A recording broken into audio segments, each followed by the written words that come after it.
مساء الخير يا جماعة، ازيكم عاملين ايه؟ يا رب تكونوا بخير. كالعادة معاكم حسام في فيديو جديد. الفيديو بتاع النهارده ان شاء الله هنتكلم عن هاتف جديد وهو ريدمي نوت 12 الجيل الرابع او 4G. شركة شاومي اطلقت هاتفها الجديد ريدمي نوت 12 نسخة الجيل الرابع اللي بيجي بنفس تصميم سلسلة النوت الجديدة، معالج من شركة كوالكوم مع بطارية كبيرة بتدعم الشحن السريع، شاشة كبيرة بدون اي تنازلات ومميزات تانية هنتكلم عنها كلها بالتفصيل دلوقتي. تعالوا عشان نتعرف على جميع مواصفات ريدمي نوت 12 وابرز نقاط القوه والضعف اللي موجوده فيه، وبناء عليه انت بنفسك تقدر تقيم وتقرر اذا كان الهاتف مناسب ليك ولا لا. اهم حاجه ما تنساش تحت اللايك والاشتراك في القناه، ولو عندك اي سؤال او اي استفسار اكتبه تحت في الكومنتات. يلا بينا. بسم الله الرحمن الرحيم. اول ما تفتح الكرتونه بتاعت الريدمي نوت 12 تلاقي موجود هنا اكيد الكفر والكفاله، الهاتف نفسه، بالاضافه الى واير الشحن، ادابتر الشحن اللي قوته 33 واط. هنا مفيش اي حاجه، هي دي كامل محتويات العلبه. خلينا نشوف ايه اللي كان موجود هنا. موجود الدبوس المعدني اللي بفتح بيه الشرائح، كفاله وكتيب التعليمات، وموجود كفر شفاف عشان استعمله للموبايل.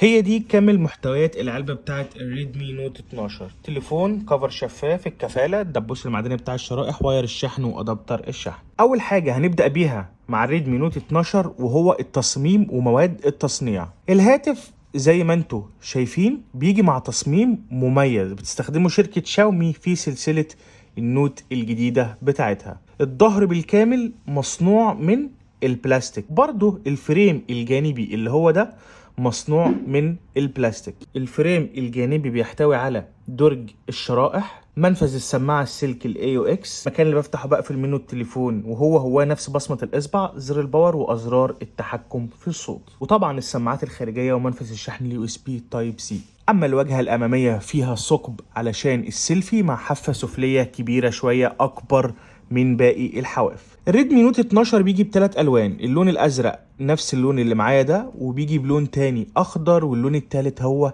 الاسود. وزن الهاتف 183.5 جرام مع سمك 7.9 ملم.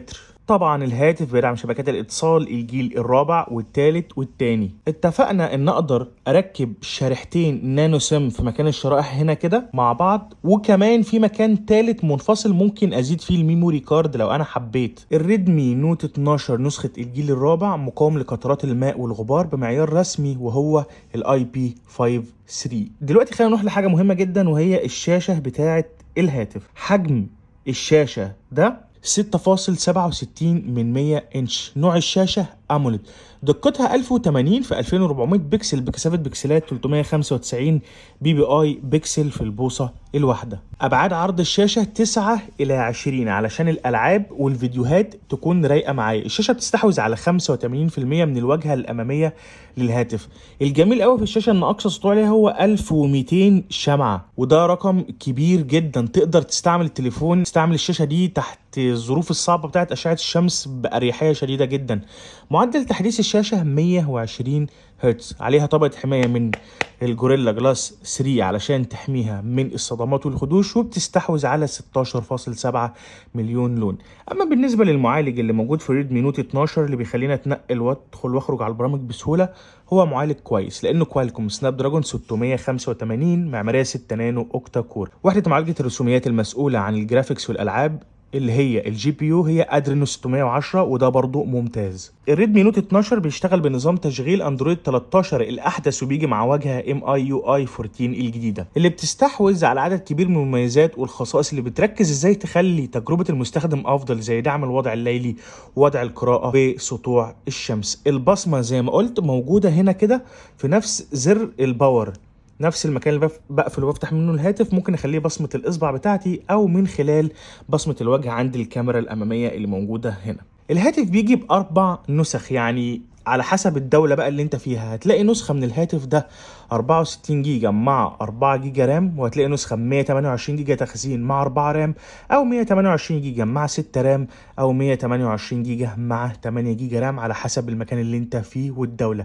ولكن تقدر تزيد ميموري لحد 1000 جيجا 1 تيرا من خلال منفذ ثالث تماما. هنا ممكن احط خطين زي ما قلنا نانو سيم، وازيد كمان الميموري لحد 1000 جيجا، يعني سواء معاك 128 او 64 فعادي مفيش اي مشكله. كمان تقدر تزيد الرام من الاعدادات جوه من خلال تفعيل خاصيه اكستندد رام، يعني ازيد الرام بتاع التليفون زي ما بزيد الميموري والمساحه بالظبط، طبعا في حاله الالعاب القويه والصعبه. المستشعرات الموجوده في ريدمي نوت 12 التقارب والتسارع والبوصله والضوء والجيروسكوب، كل المستشعرات موجوده في التليفون.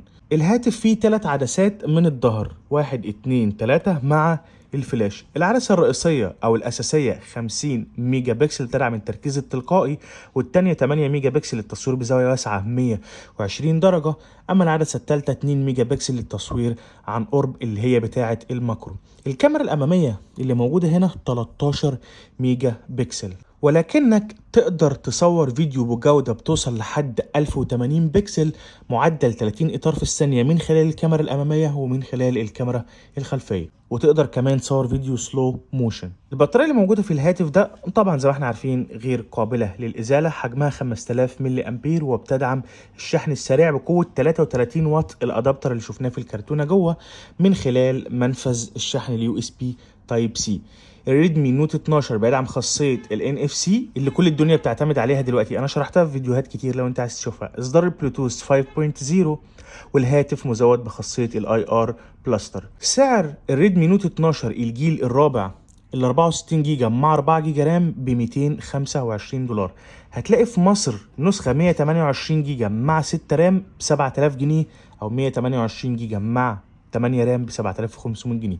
اما في السعوديه مش هتلاقي غير النسخه ال 128 جيجا مع 4 رام ب 700 ريال، او 128 مع 6 جيجا ب 800 ريال.